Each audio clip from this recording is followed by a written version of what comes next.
Hello everyone and welcome to this video. I'm really excited today as I'll be trying something new and hopefully you find it interesting, enjoyable, but most importantly educational. Before we get on to today's video, I'd like to thank you all for another milestone in the channel. Just after the new year, we reached 1,000 subscribers. I had the opportunity to sit down with two fantastic educators and fellow YouTubers, Dave and Melissa, who you can find on the Differential Discussions YouTube channel. I put a link to the channel in the description below.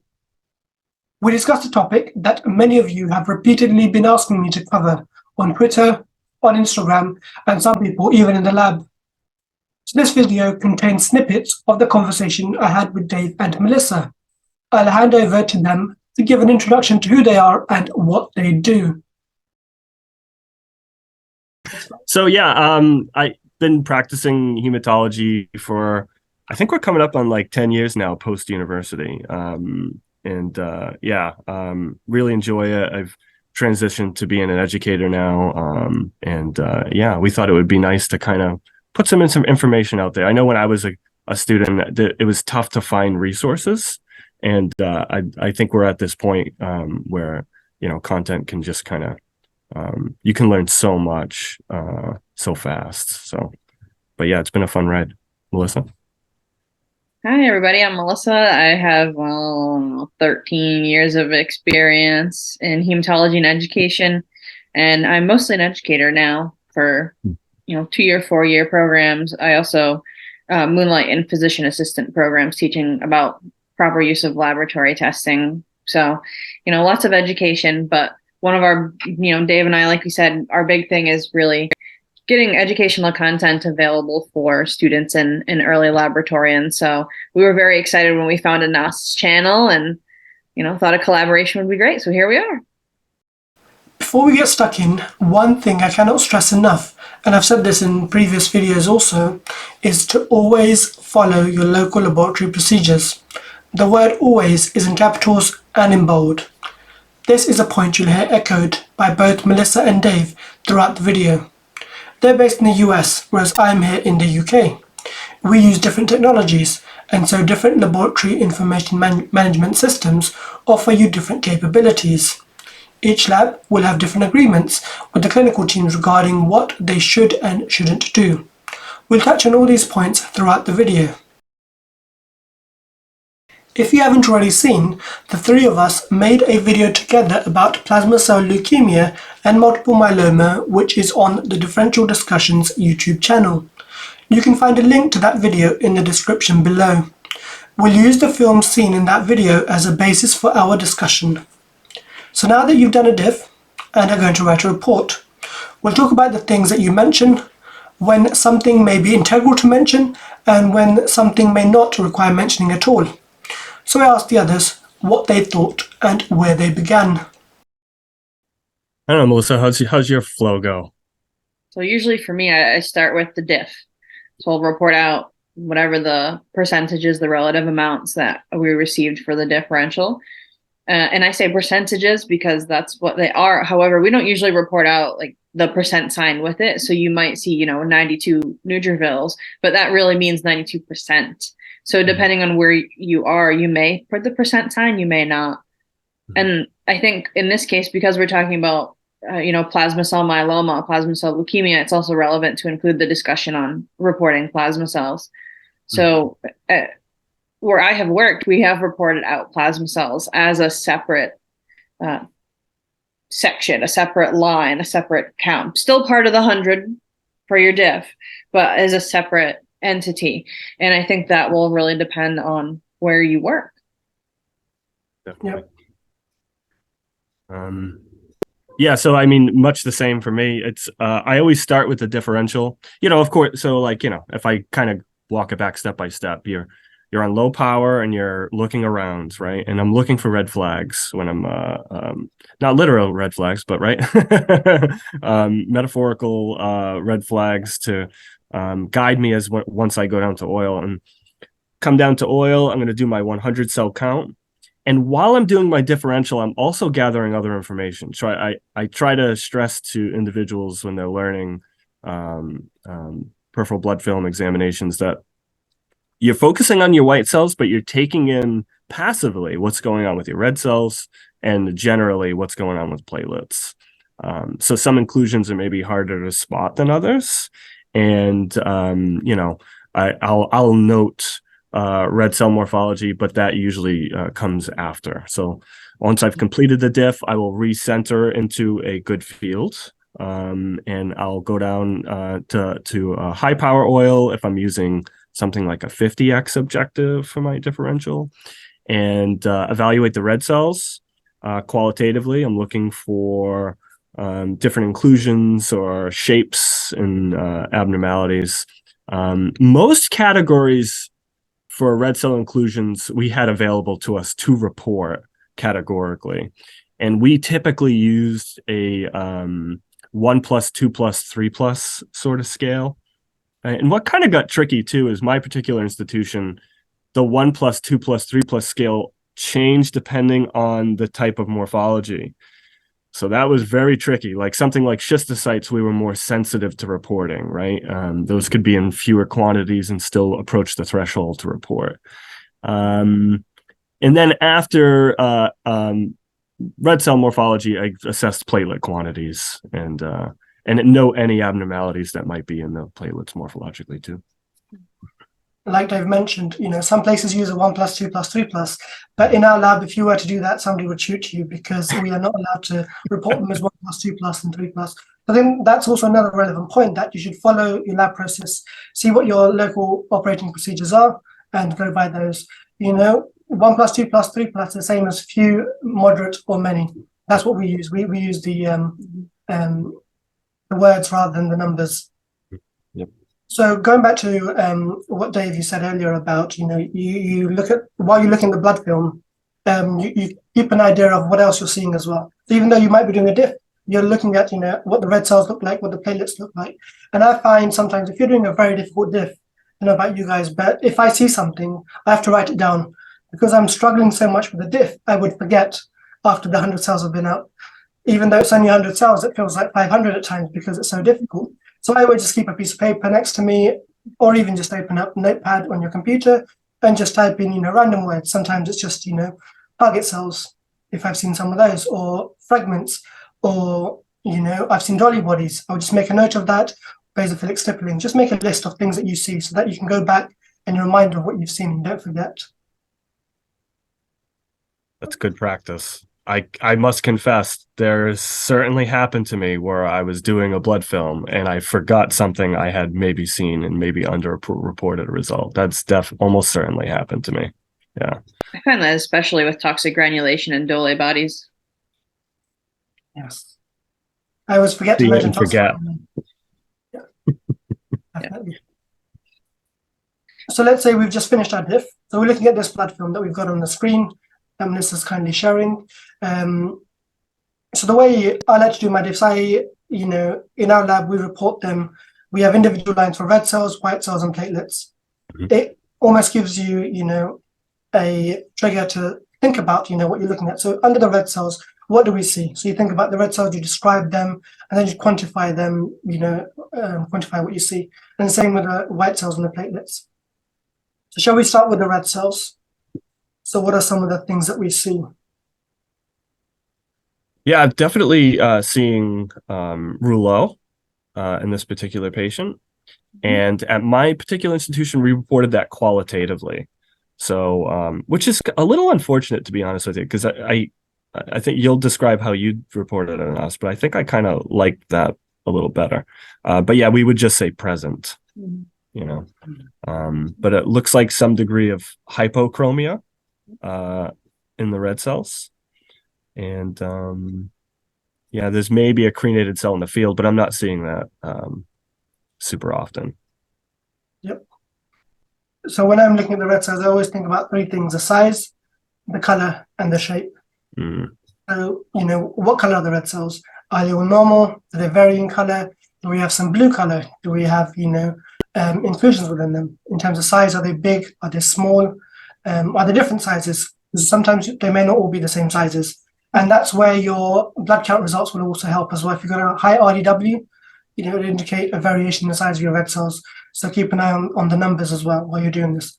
Like Dave said, in this particular field, you can see some beautiful ruler. In the top right-hand side, you've got some cells with increased central pallor. And there is a slight variation in size as well. There's some larger ones and there's some small ones. So you've got some anisocytosis. I can never say that word. It's a way I always struggle. You've got some ruler. What would you say, Melissa? Yeah, I agree. I think too, I just want to point out too that some institutions, like for example, we've worked at institutions that don't report out aniso, or they don't report out micro or macro, because you can kind of see that in the CBC by looking at the MCV and looking at the RDW. But then, of course, there are other institutions that report all of that out. So our Dave and I don't focus quite as much on the micro macro, just because we don't report that out quite as often. We definitely teach it, but it's not something we'd report out and practice because of where we worked. So I definitely see the aniso though, and I think you're right enough in that it's aniso. I wouldn't call micro or macro in one way, but there is a level of variation with aniso. Yep.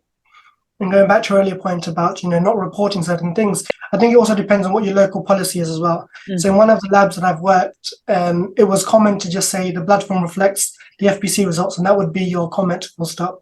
Because you can get a lot of information from the numbers as well, about the amount of hemoglobin present, about the size of the red cells, and so the clinicians there said we're happy if you just write it's the same. But other places I've worked, we asked to write down every single thing that we see, so you describe it, so you're writing almost like an essay about what you see. So you're looking at the red cells and you describe the red cells in detail, and some features which Dave hinted to earlier at the beginning, which are more sensitive. So if you were to see fragments, you report those, even if you see a very few number of them. But there's others where if you see one or two, it doesn't really matter too much. It's only if you start seeing about 5%, then they start becoming significant. You just heard me mention that when reporting red cells, some features and shapes are more significant than others. This was something Dave also alluded to a little earlier. Here are some ICSH recommendations for the reporting of blood film features which I'd highly recommend reading. This is a free-to-access document available online. As you scroll down, there's a nice and simple table which summarizes this information. You can see that the grading of a few is reserved only for schistocytes, as even a small number is clinically significant. The threshold for each of the features is different. For example, anisocytosis should be reported as moderate if seen in 11 to 20% of the cells, but oval macrocytes are described as being moderately present as low as 2%. For most cells, greater than 20% is categorized as many, but for bite cells, blister cells, and irregularly contracted cells, the threshold for many is only 2%. Looking at the platelet counts, looks a bit low. Mm-hmm. It does look a little bit low. And one of the difficulties, maybe the confounding difficulties of estimating a platelet too, is because the finding that right area becomes increasingly difficult, especially if there's a high degree of rouleau. So you can do a platelet estimate and be a tad thick, and it be not wildly different than the instrument, but different, materially different. So well, the other thing to keep in mind is that the camera of this microscope adds another 10x. Yep. So the field of view that we're looking at is a little bit smaller than what we normally would look at on 100. That's a good point. But I do think the platelet count is a little bit decreased, even just looking inside the microscope.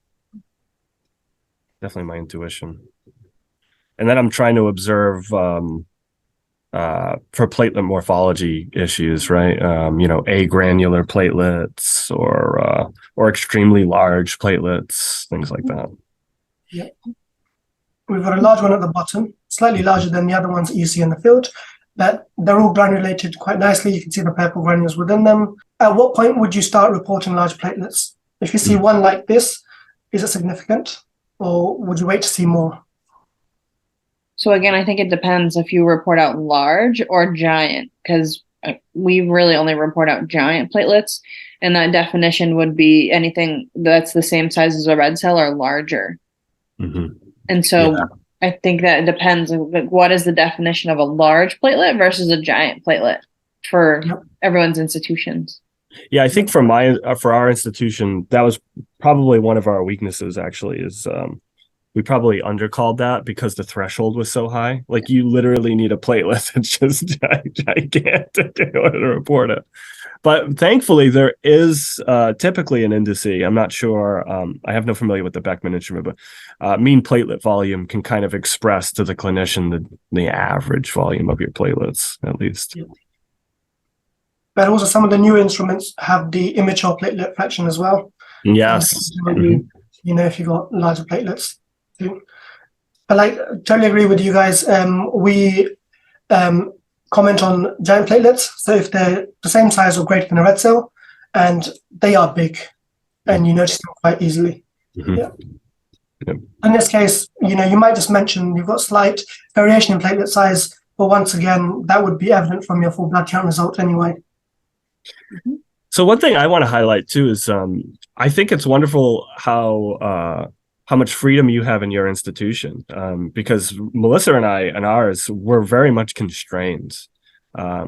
Comments that we would put into, you know, something I would call, quote, a free text comment. They like really discouraged us from using those unless the pathologist is indicating that they want something specifically in there. So we wouldn't really have the freedom to even say like, you know, few large platelets or anything like that. We'd be discouraged. Sure. But, you know, I think it matters how much there's a trust issue there, I think. Right? They didn't trust us enough. Yeah. But I think there's some things which you can't get from just a count of the red cells or the white cells when you're doing your diff and you're just reporting, you know, things. You have to describe them in more detail, and words help. And so, you know, I've worked at both places. Some places where they say, you know, I used to write long comments because that's the way I was taught. So I would describe each feature in detail. But then this other place I went to, they use a single word, you know, comments, anisocytosis, polychromasia, and that would be it. So that would be your red cells done. Whereas I'd write a proper sentence, red cell anisocytosis seen with polychromasia, etc., and it could go on quite long. And they were shocked to see that. But, you know, there is that variation. But I think as long as you get the main points across and you actually mention what you see, that's the most important thing. Right. Agreed. Okay. I think. Sorry. No, sorry. I was just gonna say the only thing with this one is then you said usually with white cells we comment on that also. I don't think there's much to comment on for this one. And when we looked at the slide and really scanned around to evaluate, we didn't see anything interesting, just normal cells. So I think for this slide, I would just report out the diff, and that would be it. Sure. Yeah. What kind of comment? I'm interested. What kind of comments would you maybe make about this slide? For this slide, the ruler is quite evident. So I'd mentioned the ruler. I'd mentioned the anisocytosis. And there's a bit of polychromasia, but once again, it's not that much, so I might just leave that out. The platelets, there's slight variation in size. And then for the white cells, depending on what we see, I'd mentioned that as well. So most of the cells that we saw in this particular slide for the white cells, they're pretty normal, as far as I remember. Yes. So even if it's normal, we are required to enter that the white cells are normal. So even if the whole film is normal, we would say red cell morphology appears normal, platelet morphology appears normal, white cell morphology appears normal. There's other places where they just write blood film appears normal or reflects the full blood count results, and that would be that. In our hospital, we divide our blood film report into 3 parts. So we mention the red cells, the platelets, and the white cells. That's interesting. Yeah. Yeah. We report out the numbers. Yeah, we report out the numbers, and we have like literal like buttons in the software, right? That would say like hypogranular neutrophil or Dole body inclusions or etc. But yeah, we were heavily constrained. Yeah. I would say. I think it would be mostly the Rouleau that we would report out. And then, like Dave and I said earlier, our institution doesn't report hypochromia. It just says kind of look at the CBC. So really the only thing that we would report out, it would be Rouleau as being present. Like you mentioned, it depends on the software that you're using as well. Yeah. So the software that we currently have in the lab, it's very ancient. It's probably older than myself and maybe even you guys. It's an MS-DOS based system. And so there is no selecting of options. You don't have tick boxes. You have to manually type everything out. And that's maybe why that we do these long, wordy comments too. If we had the option to select from a list, then that might change. But at the moment, that's what we're stuck with. So you have to make the best of what you got. Certainly. Yeah. I have an appreciation for it personally. I mean, I would love to type away. I quite enjoy typing my comments. You guys want to transition to the other slide now? Yep. Let's look at some white cells. So if you remember back to the video on Dave and Melissa's channel, you may remember that we mentioned the lack of neutrophils. There's some around, but there's very few.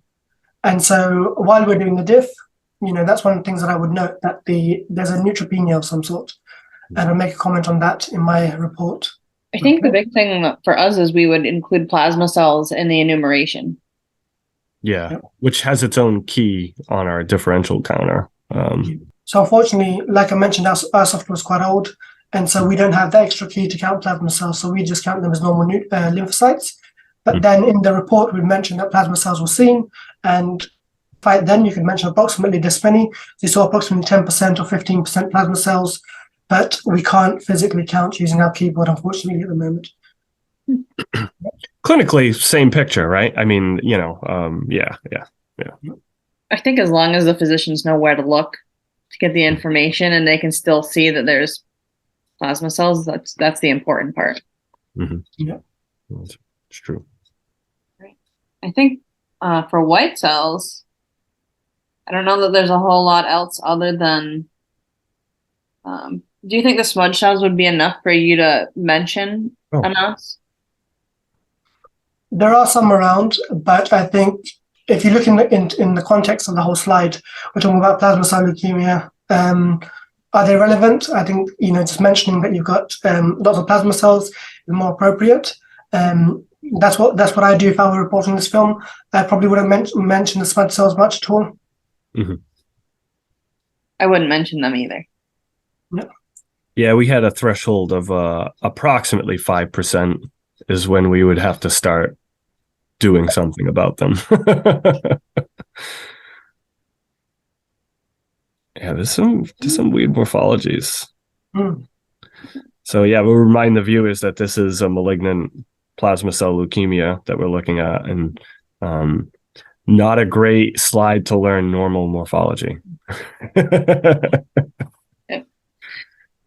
And then I guess switching gears to red cells, there's some rouleau present, not quite as much as the last slide. So I'd still report out rouleau. Unfortunately, we would just report out rouleau present.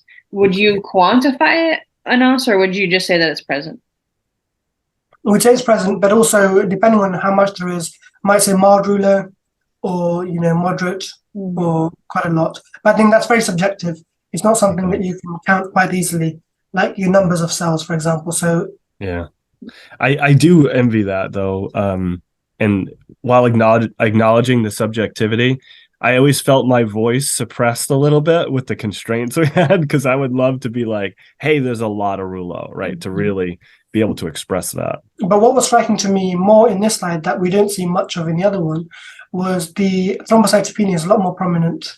Mm-hmm. And there's about maybe 2 platelets in this whole field that we can see at the moment. Yep. One in the middle, one on the far left. And I think that's quite important to point out. Mm-hmm. And that raises another question. So I have this conversation with my colleagues quite a lot. When we start using terms like thrombocytopenia, first of all, should we be using them? Because it's not just the clinicians within the hospital who may be looking at our results, but also general practitioners. Do we know what that means? Mm-hmm. So when we mention pseudothrombocytopenia because we've seen clumps, would they understand what we're trying to say? That's fascinating. So how do we handle clumps, Melissa?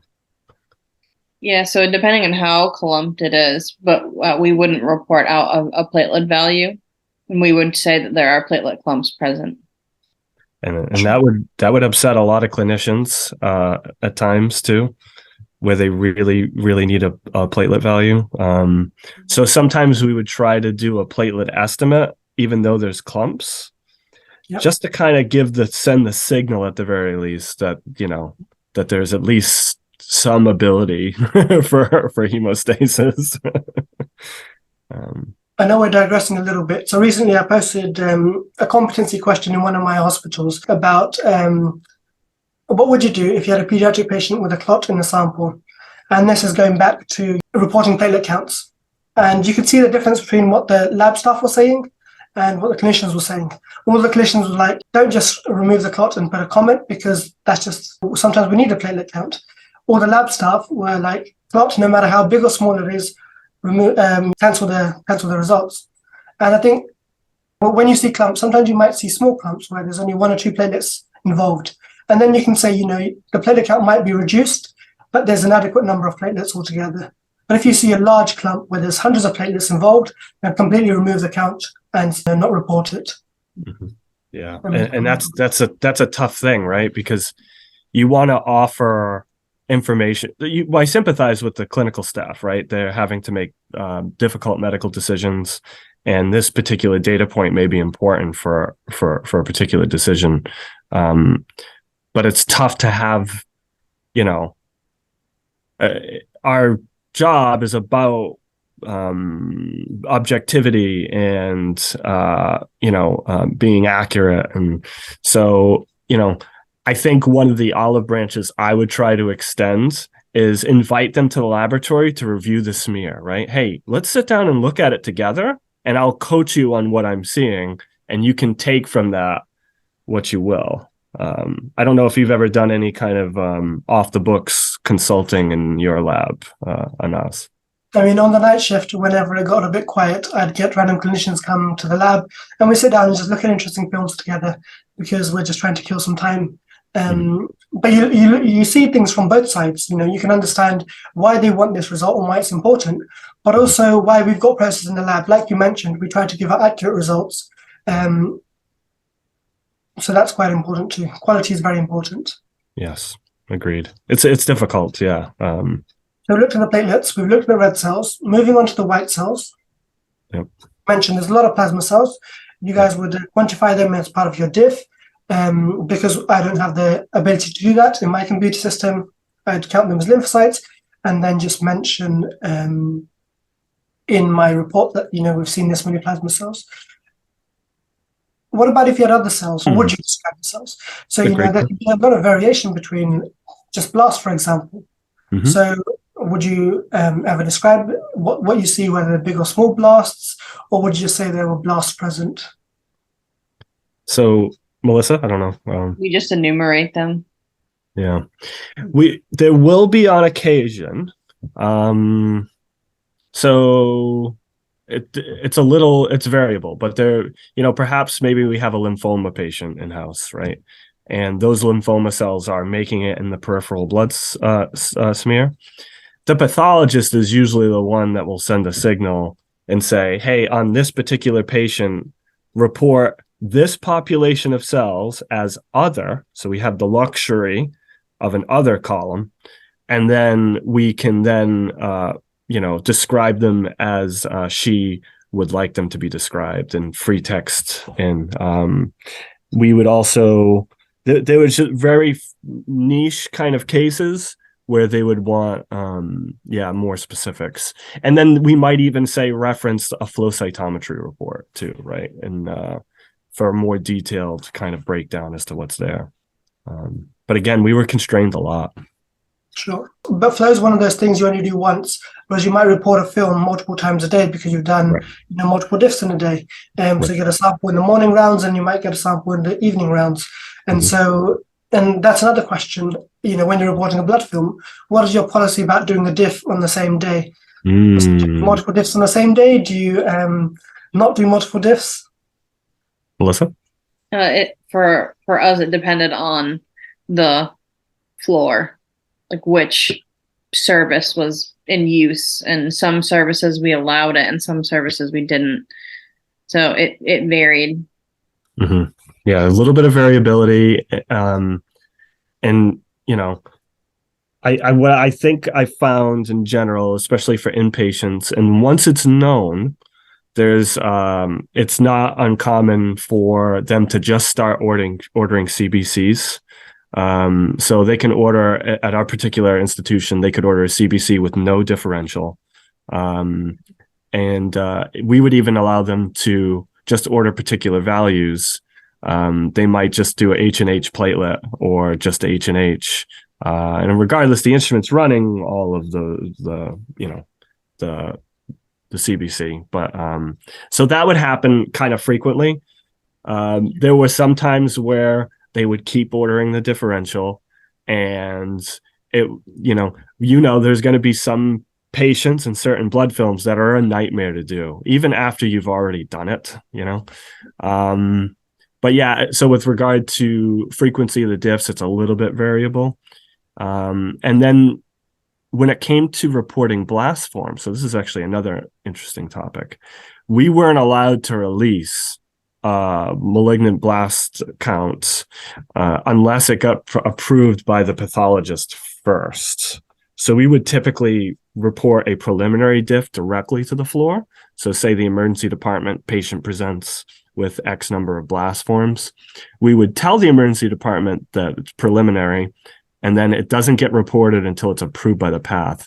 And then subsequent visits after that, so maybe the diff the next day and so forth, as long as there was an approved path report within 2 weeks, I think it was, something to that effect, we were allowed to continue with the call and keep reporting it. But I think that'll vary depending on the institution. One major difference that I've just noted between what you've just said is that in your institution, you can request the CBC on its own, whereas in the UK, it's common practice to do the full blood count. So the diff is always included. We do not ever just report the CBC. That's interesting. So you get the whole package. And so that's where my question came from. So when I was talking about doing a diff, I meant doing a manual diff, because we always give out an automated diff. So when I asked the question about how often do you do a manual diff in a day, let's say you had a patient with an AML in the morning and a sample came in the evening, would you do a manual diff twice, or would you say on your second diff, refer to the previous diff earlier in the day? So I do not know that you didn't report a diff every single time. That's quite interesting. Yeah. So the situation would arise where I think at one point we started to say the workload's too high. So we would cancel the differential and then note to reference the differential from 4 hours earlier, 8 hours earlier. So I think we did do that at some points. But truthfully, for the most part, if the diff's ordered and there's a appropriate operator alert to perform a manual differential, we would do the diff every time. Yeah. Sure. Yep. And but similar to what you said about sending your preliminary results to the pathologist, we do the same here. So if it's a new leukemia or a new condition, we'd do a diff, we'd send it to the pathologist, to the hematology team. They would look at it and they would add their comments and then release it. Good. So the process is similar here as well in that regard. So I talked about red cells, size and shape. We've talked about platelets. We've talked about white cells. What about numbers? So, sometimes you get increased numbers of cells and decreased numbers of cells. Would you mention those? So if you get lots of red cells in polycythemia, for example, or you get decreased number of red cells due to bleeding or other disorders, and the same with platelets and white cells. Do you mention those as part of your film report or not?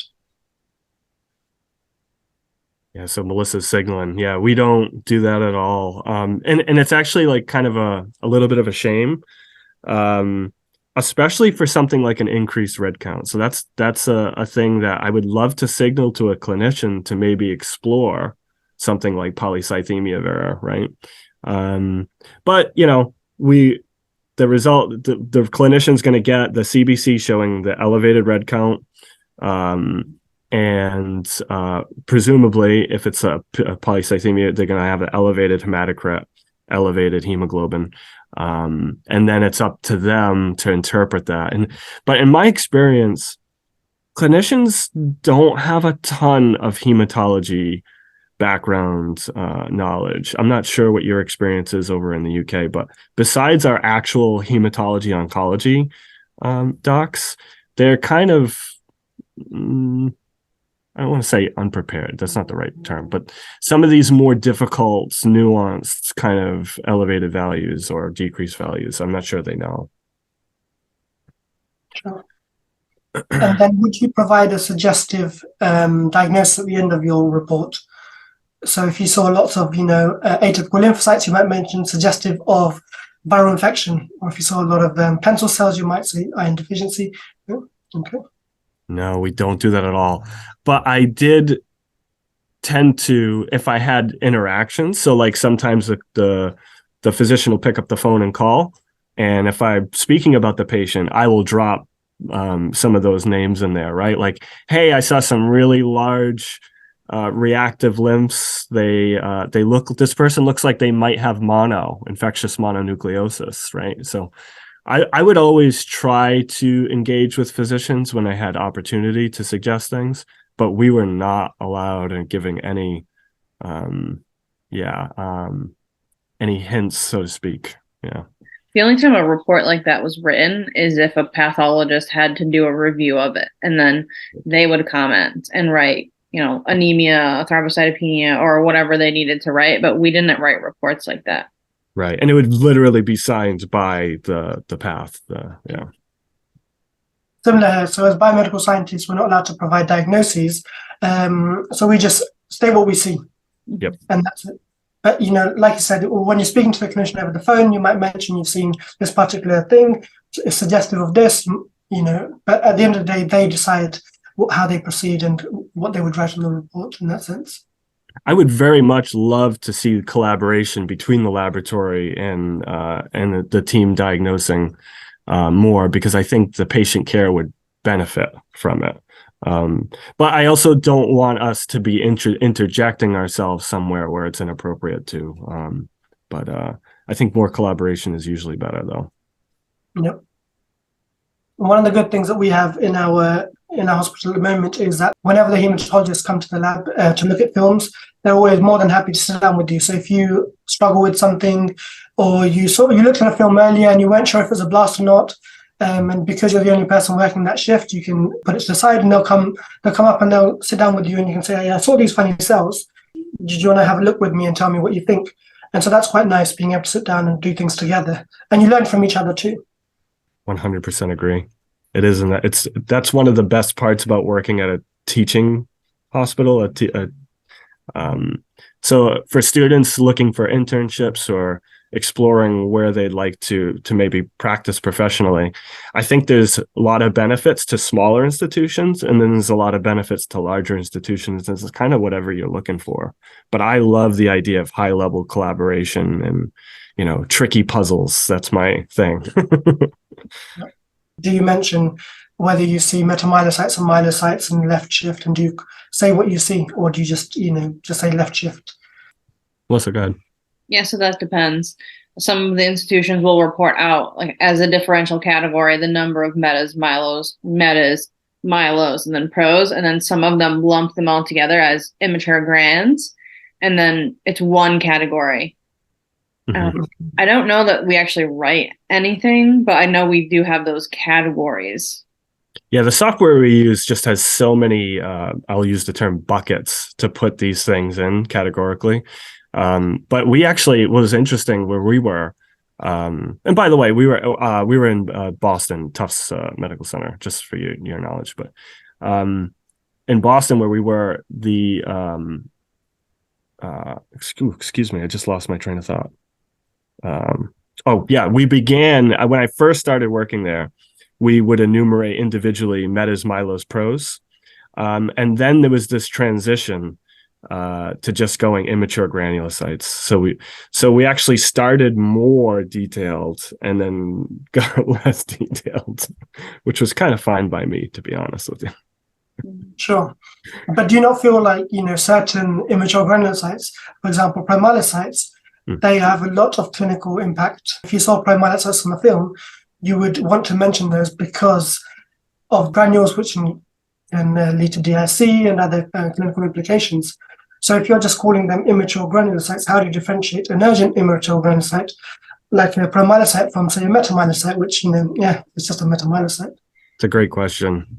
And I kind of struggle with this philosophically in the laboratory because I feel like we need to have more nuance in the type of results we're reporting. So I take issue with blasts, right? That category of blast is just a maturation stage. It says nothing about malignancy, right? So is it possible that in an extreme infection in a stress situation, a small number of blasts make it into circulation? Absolutely, right?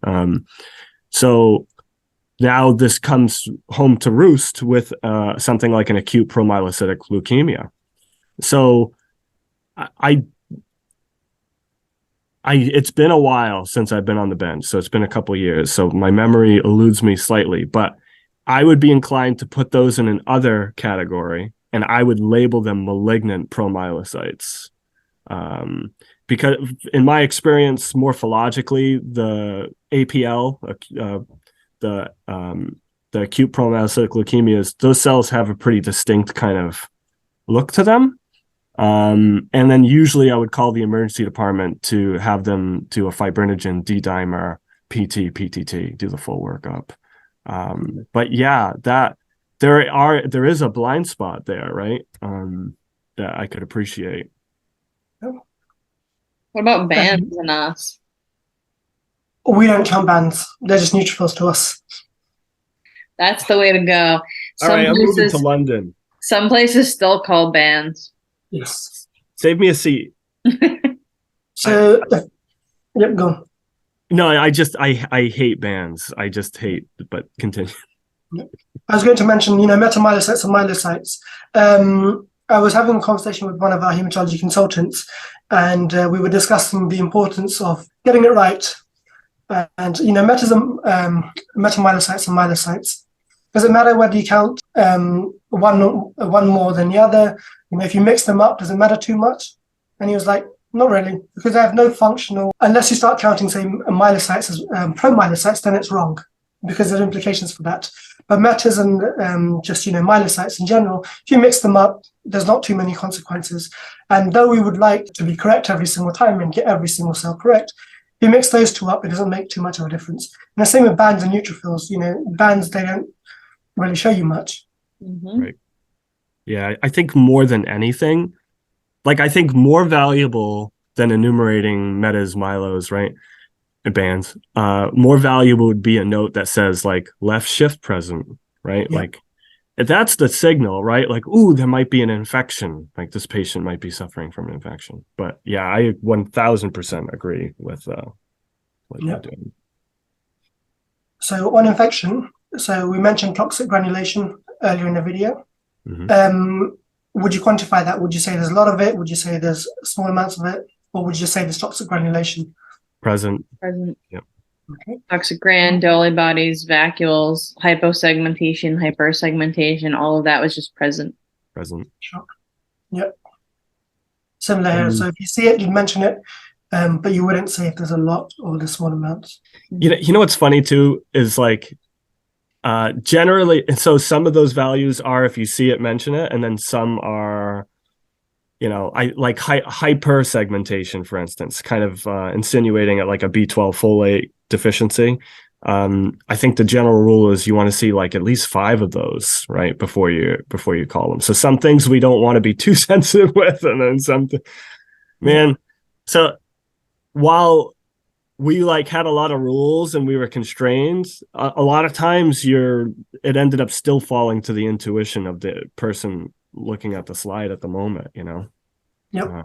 We might have different sensitivities for some of those things. Yep. And the sensitivity change as well based on all the other results that you get. So true. Depending on the context of the film that you're looking at. If it's the first time you're seeing something, then you might be slightly more aware of things. But if this is a patient that you see twice a day, every single day, and they've got a particular condition, then you may let things go, as it were, which you may not have done if it was the first time that you saw them. Right. I agree. Yep. Yeah, the psychology of the laboratorian is yeah, this is That's a whole different video. Oh boy. And what about dimorphism? So in your red cells, if you saw there was distinct populations of cells, some were big and some were small, would you mention that, or would you not comment on that? Melissa? I think that'll vary slightly depending on the software. But at least for us, we used to put a comment on the RDW because we didn't report out a value for the RDW, and we would just say there's a dimorphic population present. Yeah, the Sysmex analyzer is like really good at flagging that stuff. So you would have like an asterisk or some kind of indication on the RDW itself, and the NCV maybe. And then we would see the histogram. If you saw two clear, distinct peaks, that was like a given, right? That you note the dimorphic red cell population. And most of the time it's a transfusion or something like that. But so there's one type of cell that I want to talk about, is your fragments. The reason being, throughout the video we've said, if you see one or two cells, don't worry too much about them. It's only when you start seeing them in greater numbers that you would comment on them. But fragments are different, because even if you see very few fragments, they could be indicative of something else going on. And so even if we saw a couple of fragments in a field, we'd mention that there were fragments. Is that what you guys would do as well? I tended to be particularly sensitive to broken red cells. I think the procedure that we had, you're saying red cell fragments, right? Yes, sorry. Yeah. Red cell fragments. Yeah, I think our procedure was like this, supposed to be 1 to 5 per field to call 1+, but I would always insert myself, and if it seems like if I saw one in every other field, I would still probably report it because I think it's significant. I mean, you should not have broken red cells like that. Yeah. Thank you for watching the video. If you found it enjoyable and informative, please do give a thumbs up, and if you loved it, hit the subscribe button below.